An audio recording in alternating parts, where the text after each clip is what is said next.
Kisah Sobat TV. Salam rahayu sedulurku semua. Semoga kita selalu diberikan kesehatan dan kebahagiaan, juga ketenangan dalam hidup. Sebelum mendengarkan cerita ini, alangkah baiknya sedulur kita bantu channel ini dengan memberikan like, komen, dan subscribe. Telapak tangan sang kesatria. Seperti ini ciri-cirinya. Di sebuah dusun terpencil di kaki Gunung Lawu, hidup seorang pemuda bernama Jaka Irem. Ia dikenal sebagai pemuda biasa, anak seorang petani dan penenun kai.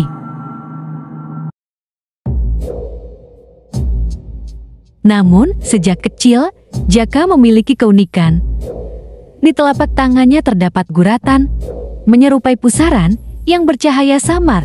Saat malam purnama, cahaya itu seolah membisikkan takdir besar yang menantinya.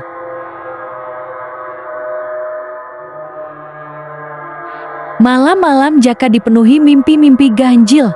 Lautan darah, istana runtuh, dan suara gaib memanggilnya. Satrio Piningit, penduduk desa menganggapnya sebagai anugerah sekaligus kutukan.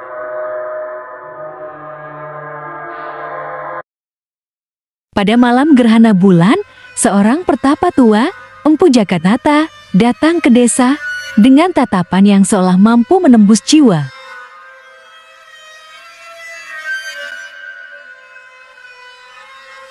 Ia menegaskan bahwa Jaka adalah anak langit yang diramalkan dalam kitab-kitab kuno. Ia membawa Jaka dalam perjalanan ke Padepokan Kendali Sodo, tempat para penjaga ramalan.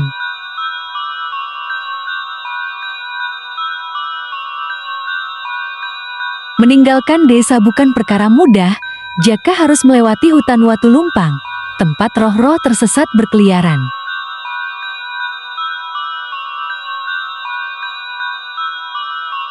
Ia juga menghadapi sungai Serayu yang meluap, dihuni ikan raksasa berjiwa iblis. Namun perlahan, dengan bimbingan Empu Jaganata, Jaka belajar mengendalikan kekuatan cahaya dari telapak tangannya.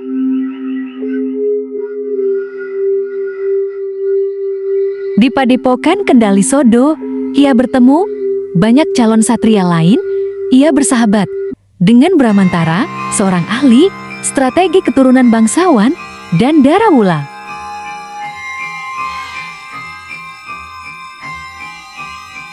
Pendekar wanita dari Gunung Wilis, mereka dilatih dalam ilmu kanuragan, kauro sejati, serta membaca tanda-tanda langit.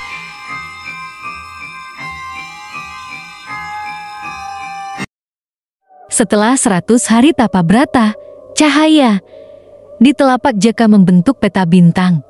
Peta itu menunjukkan lokasi Candi Sukuh, tempat tersimpan mahkota langit.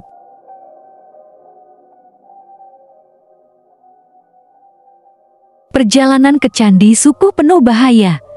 Mereka melawan pasukan prajurit bayangan, berhadapan dengan raksasa penjaga yang bangkit dari kubur dan melewati hutan ilusi yang mengaburkan akal sehat.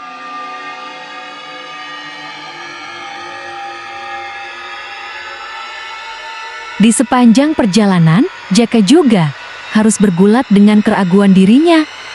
Apakah ia layak memikul ramalan itu?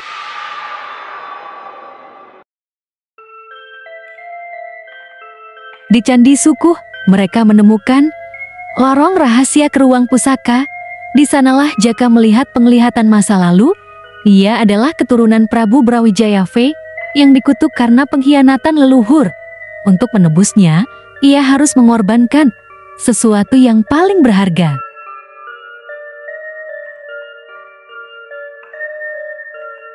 Kembali ke Padepokan, mereka menemukan keadaan kacau. Empu Waskita, salah satu guru utama, telah berpaling kepada Orde Hitam, kelompok sesat yang mengincar kekuatan Satrio Piningit untuk ambisi pribadi.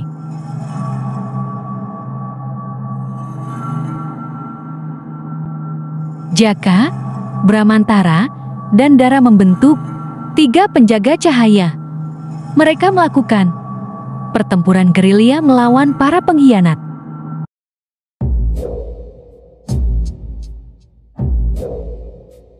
Di hutan Lembayung, mereka menghadapi para prajurit kutukan, manusia setengah. Bayangan yang tidak bisa mati kecuali oleh cahaya sejati.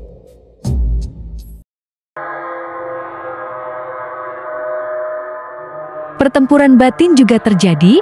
Jaka mulai merasakan godaan kegelapan. Dalam dirinya, Dara mengingatkannya, yang membuatmu satrio bukan kekuatanmu, tapi hatimu.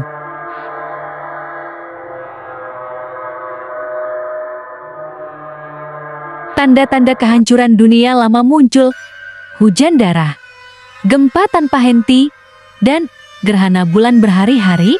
Adipati Rangga, penguasa lalim yang menjadi pelayan Orde Hitam, mendeklarasikan dirinya sebagai Raja Abadi.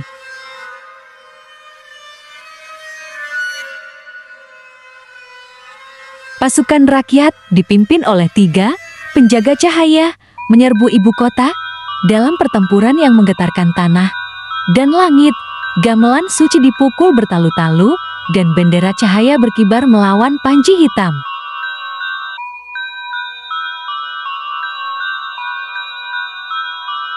Di Menara 7 Bintang, Jaka menghadapi Adipati Rangga. Duel itu bukan hanya fisik, tetapi pertarungan kehendak.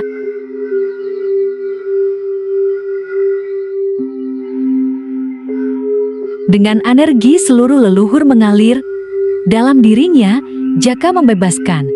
Telapak tangannya memanggil cahaya sejati yang membakar kegelapan sampai tuntas.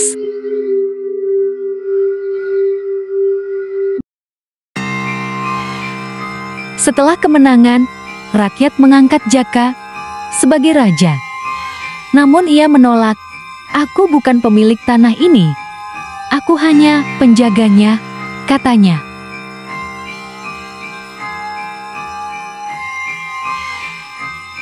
Ia mendaki Gunung Lawu, membangun sebuah hermitage tersembunyi dan bersumpah menjaga keseimbangan dunia dari bayang-bayang yang tak pernah sepenuhnya lenyap.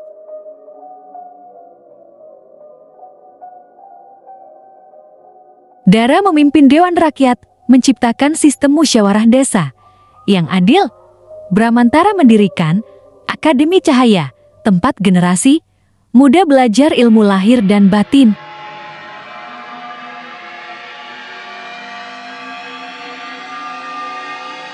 Legenda Jaka Erem hidup dalam tarian, ukiran, dan kidung rakyat. Anak-anak belajar tentang telapak tangan yang menyala, tanda bahwa kebaikan, sekalipun tersembunyi, selalu siap bangkit.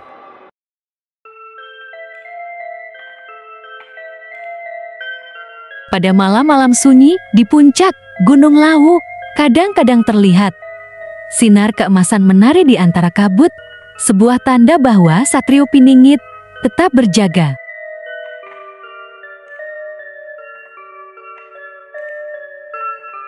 Dan kelak, ketika dunia kembali terancam oleh kegelapan baru, seorang anak muda dengan telapak tangan bercahaya akan bangkit lagi.